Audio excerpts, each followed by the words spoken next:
Big news, everybody. Millions of Americans, including senior citizens, will begin to see a change to their monthly benefit checks very soon. Lawmakers in Congress have officially proposed that the SSA increase relief payments for seniors by $1,000. In a slight deceleration in the U.S. inflation rate, led one senior citizens advocacy group to lower its 2023 COLA for Social Security recipients, though it's still likely that next year's adjustment will be the highest in more than 40 years.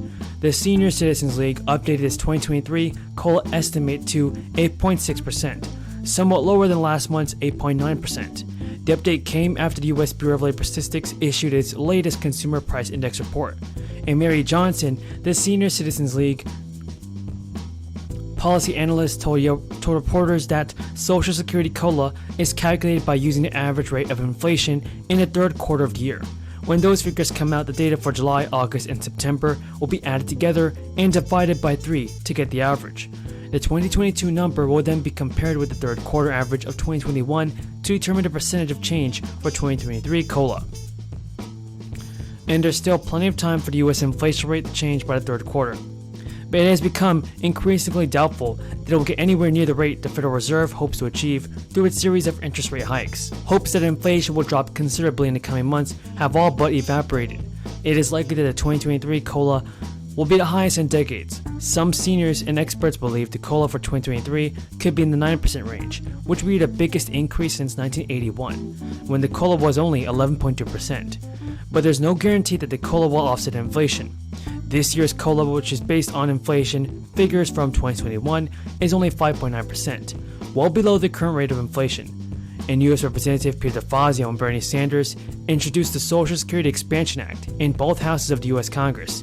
This bill seeks to keep Social Security solvent through 2096, but it goes beyond that, just keeping the program going. The proposed bill would benefit for current and new Social Security beneficiaries by about $200 a month or $2,400 a year.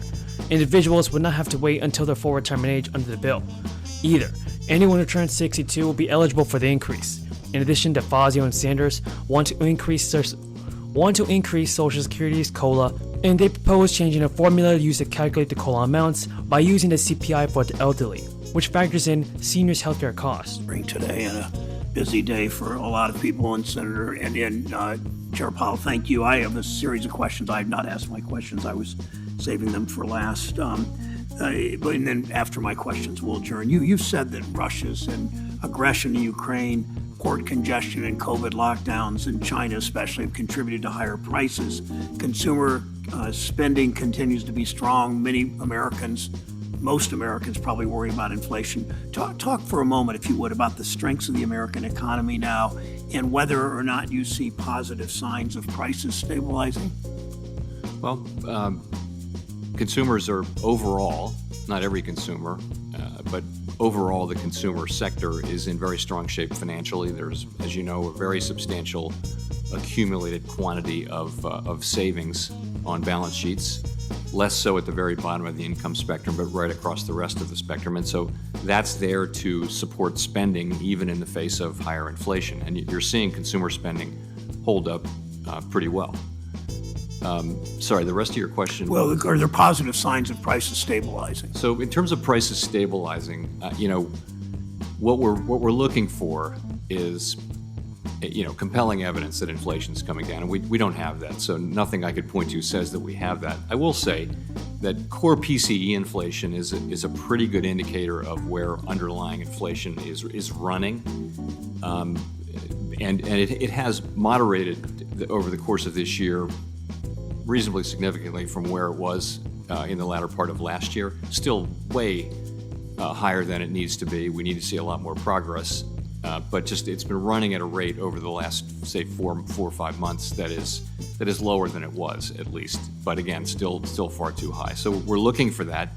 We're not really seeing it yet. There are lots of stories out there how this should happen, and some people think it's very clear that it will. And until we actually do see it happen, we need to keep moving. And I want to be clear from your comments publicly, your comments to this committee today. You say the economy is not at the point of a recession, correct? I don't see the likelihood of a recession as particularly elevated right now. You should know that no one is very good at forecasting recessions very far out. No one's been able to do that regularly.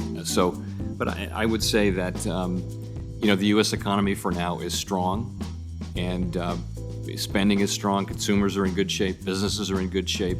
Clearly, financial conditions have tightened, and you're seeing growth slow from the very elevated levels of last year associated with the reopening. You're seeing the beginnings of job growth slowing to more sustainable levels. And there's risk in that. There's obviously risk in that. Monetary policy is famously a blunt tool, and there's risk that weaker outcomes are certainly possible, but they're not our intent. And as I said at the beginning of my testimony, or my opening statement, that a couple hours ago, that our economy is growing faster than China's. Let me ask a few simple questions about gas prices.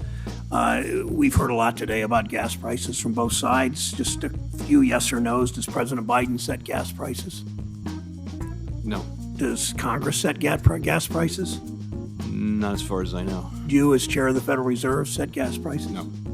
I wouldn't ask you to assign a sort of quantum responsibility, but starting with the decisions of OPEC and the world's major oil companies to not produce more, can you tell the committee briefly what goes into the price at the pump, and ultimately what tools you have, Congress has, other government agencies have to bring the price down? So it's really principally the price of oil, which is set globally by the actions of largely by the actions of large oil-producing countries. And then it's the refining spread, what it costs to refine, what the refiners can charge before the public consumes that refined product. So those are the two pieces of it, and we don't have really, our tools certainly don't work to address either of those things. Let me talk for a moment about housing.